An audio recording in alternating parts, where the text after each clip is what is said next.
Hello बच्चों। तो Gauss theorem की एप्लीकेशंस की बात चल रही थी पिछली वीडियोस में। ये वीडियो गॉस थ्योरम की एप्लीकेशन से रिलेटेड लास्ट वीडियो है। इसमें भी हम दो डिफरेंट कंडीशंस में इलेक्ट्रिक फील्ड फाइंड करेंगे। तो पहली कंडीशन है, ये हमारे पास एक सीट है जिस पे यूनिफॉर्म चार्ज डिस्ट्रीब्यूशन है, क्यू चार्ज, और ये दो प्लेट्स हैं, एक पॉजिटिव एक नेगेटिव। ठीक है, तो ये प्लस क्यू चार्ज है, प्लस ए प्लेट पर प्लस क्यू चार्ज है, और माइनस क्यू चार्ज हो गया है इस पर इंड्यूस बी प्लेट पर। ठीक है, तो इन दो प्लेट्स की वजह से हम इलेक्ट्रिक फील्ड फाइंड करेंगे। पॉइंट दिए हुए हैं पी पॉइंट पर, क्यू पॉइंट पर और आर पॉइंट पर। ठीक, मदद लेंगे हम गॉस थ्योरम की, क्योंकि ये एप्लीकेशन गॉस थ्योरम की है। तो हेडिंग बन गया हमारा, अब हेडिंग पढ़ लेते हैं। Electric field intensity due to uniformly charged infinite sheet. तो ये है चार्ज्ड इनफाइनाइट सीट। इनफाइनाइट का मतलब इसकी डायमेंशंस इनफाइनाइट है। तो हम फिर भी हमने इसकी बाउंड्री बना ली है एक। ठीक है, फाइनाइट बाउंड्री बना ली है। तो हम इंटीग्रेशन की मदद लेंगे, तो लिमिट को इनफाइनाइट तक करके हम इसकी इलेक्ट्रिक फील्ड फाइंड कर सकते हैं। और ये भी देख सकते हैं कि इलेक्ट्रिक फील्ड इसकी वजह से किन पैरामीटर्स पर डिपेंड करता है। ठीक है, तो फिलहाल हमने ये इनफाइनाइट डायमेंशंस की कोई सीट है। सीट मतलब जैसे चादर, कोई भी चादर, ओढ़ने की चादर होती है। तो शीट, चादर का मतलब ये होता है, एक तो होती सरफेस, सरफेस में एक ही सतह होती है, एक ही सरफेस होती है, लेकिन चादर में दो सरफेस होती हैं दोनों तरफ। ठीक, तो यही फ़र्क है एक सरफेस में और एक चादर में। चादर की दो सरफेस होती हैं और इस पर plus q charge uniformly distribute है। ठीक है, uniformly charged infinite sheet and two positive and negative plates.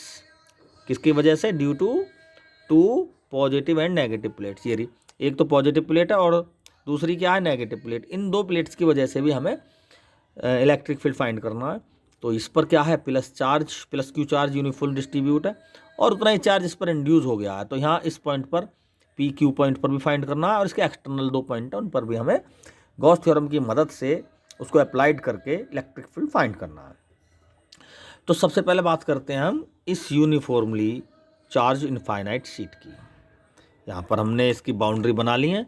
तो हम वही, हमारा गॉस थ्योरम का फंडा, एक छोटा सा एरियल एलिमेंट बनाओ। तो मैंने बताया कि कोई भी सीट होती है, जैसे पर्दा, अगर उस पर चार्ज हम उसको दे दें, उस पर डिस्ट्रीब्यूट कर दें यूनिफॉर्मली, तो फ्लक्स जो निकलेगा, इलेक्ट्रिक फील्ड जो निकलेगा, उसके दोनों सरफेसेस से निकलेगा। तो मैंने मान लिया इस साइड से भी इलेक्ट्रिक फील्ड पास हो रहा है, एरियल एलिमेंट डी ए हो गया, और इस साइड से भी क्या होगा? उसी पोर्शन से इस साइड को भी इलेक्ट्रिक फील्ड पास होगा। तो टोटल जो फ्लक्स होगा ये φ1 हो गया, ई डॉट डी ए। ठीक है, ई डी ए हो गया, और φ2 भी इतना ही हो जाएगा लगभग, ई डी ए। ठीक है, तो नेट फ्लक्स कितना हो गया? Phi E D A plus E D A, यानी ऐसे लिख सकते हैं हम,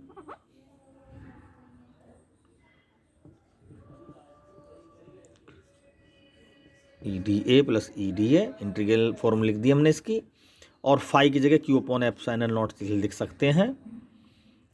ये 2e ए हो गया, डी ए का इंटीग्रेशन ए हो चुका है यहाँ पर। और एरिया जितना ज़्यादा होगा इलेक्ट्रिक फील्ड उस पर ही डिपेंड करेगा, क्योंकि एरिया अपॉन में जाने वाला है। तो चूंकि हम क्यू क्या है? चार्ज, ये सरफेस चार्ज डेंसिटी के फॉर्म में लिख सकते हैं हम, sigma A upon epsilon not 2e ए। देखो भी यहाँ से एक नया कांड हो गया, ए से ए कैंसिल हो गया। ये शो कर रहा है कि इलेक्ट्रिक फील्ड की वैल्यू ए पर डिपेंड नहीं करेगी। अब वो चार्ज सीट कितनी भी इनफाइनाइट हो जाए, उसकी इनफाइनाइट कंडीशंस की वजह से इलेक्ट्रिक फील्ड पर कोई इफेक्ट नहीं पड़ेगा किसी फिक्स डिस्टेंस पर, क्योंकि एरिया तो आपस में कैंसिल आउट हो गए। ई की वैल्यू आई निकल के sigma upon 2 epsilon not. Electric field जो डिपेंड करेगा वो सिग्मा पर करेगा। सिग्मा मतलब ये है सरफेस चार्ज डेंसिटी पर डिपेंड करेगा किसी पॉइंट पर, एरिया पर डिपेंड नहीं करेगा। ठीक है, तो ये जनरल फॉर्मूला बन गया, E equal to sigma upon 2 epsilon naught. Epsilon naught क्या है?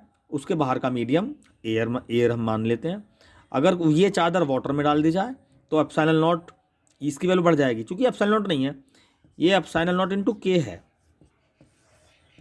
एप्सिलॉन जो इक्वल टू होता है एप्सिलॉन नॉट के होता है, एयर के लिए के 1 हो जाता है, तो हम इसको एप्सिलॉन नॉट लिख देते हैं।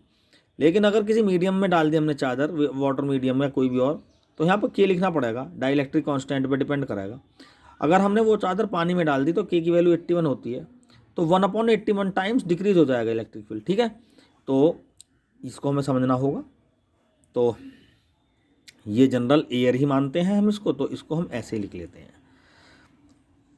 अब जैसी ये सीट है, ये इनफाइनाइट हो या फाइनाइट हो, अब ये एक चादर बन गई। जैसी ये है सीट, ये ए सीट है, ऐसी ये बी सीट है।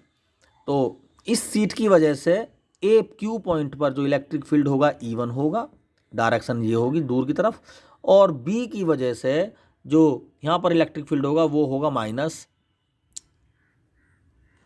ठीक है, E2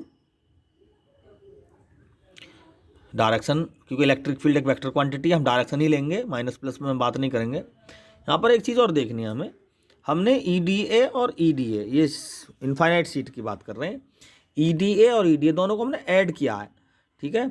लेकिन फिर भी यहाँ देखें EDA ये इस डायरेक्शन में है और दूसरी E इंटू DA, दोनों ही वेक्टर क्वांटिटी दूसरी डायरेक्शन में है, तो ये नेगेटिव डायरेक्शन है दोनों की। तो यहाँ पर फिर भी हमने प्लस लिया है, क्यों? क्योंकि जब E को लेंगे हम माइनस E, और DA को भी तो हम माइनस DA लेंगे, तो माइनस माइनस क्या हो जाता है, प्लस हो जाता है, इसलिए हम EDA प्लस EDA ले लेते हैं। ठीक है, तो ये थोड़ा सा डिक्लेयर करना है मुझे यहाँ पर। इलेक्ट्रिक फील्ड और DA दोनों ही एक दूसरे के अपोजिट हैं, तो दोनों की डायरेक्शन अपोजिट होने की वजह से इलेक्ट्रिक फील्ड भी अपोजिट में और DA भी अपोजिट में, लेकिन दोनों मिलके क्या बन जाएंगे, सेम बन जाएंगे। ठीक, अच्छा यहाँ पर देखें जरा, दो प्लेट्स के बीच की बात चल रही थी, तो यहाँ पर क्या हो जाएगा, electric field E is equal to E1 plus E2। ठीक है, अब चूंकि यहाँ दोनों में सेम डायरेक्शन, यहाँ तो चूंकि अपोजिट डायरेक्शन थी इसलिए हमने माइनस ले लिया था। ठीक है, यहाँ पर क्या है, सेम डायरेक्शन है, जुड़ गए दोनों का। इलेक्ट्रिक फील्ड कितना होगा, ये भी सीट है और ये भी सीट है, तो सिग्मा अपॉन 2 एप्सिलॉन नॉट यहाँ पे होगा, और दूसरे के लिए भी सिग्मा अपॉन 2 एप्सिलॉन नॉट हो जाएगा। तो E हो जाएगा हमारा सिग्मा अपॉन एप्सिलॉन नॉट। ठीक है, सेम कंडीशन, चार्ज डेंसिटी जितनी ज़्यादा होगी इलेक्ट्रिक फील्ड उतना ही ज़्यादा होगा। ये मीडियम है, permittivity, electric permittivity of the medium. ठीक है, ये फिलहाल एयर लिया हमने, कंडीशन सेम पहले जैसी हो जाएगी। अब P पॉइंट पर देखते हैं भाई, P पॉइंट पर देखें, इस नेगेटिव प्लेट की वजह से तो E1 ये होगा, और इस प्लस प्लेट की वजह से E2 ये हो जाएगा। ठीक है, अपोजिट।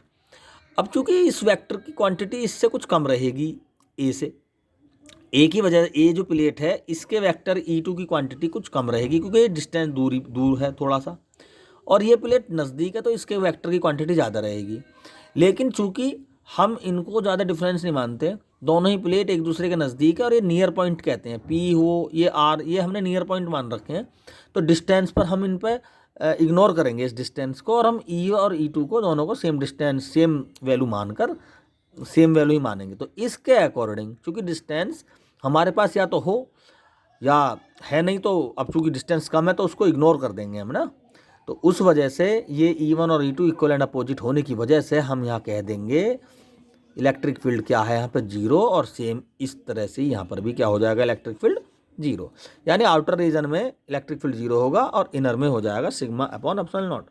ये जब इलेक्ट्रिक कैपेसिटर, जब पैरेलल प्लेट कैपेसिटर पढ़ेंगे तो उसका कैपेसिटी के जो लिए हम डेरिवेशन करते हैं इस फॉर्मूले की मदद से करते हैं, इसलिए ये बहुत ज़्यादा इंपॉर्टेंट हो जाता है। ठीक है, तो मैं आशा करता हूँ ये वीडियो भी आपको समझ में आ गई होगी।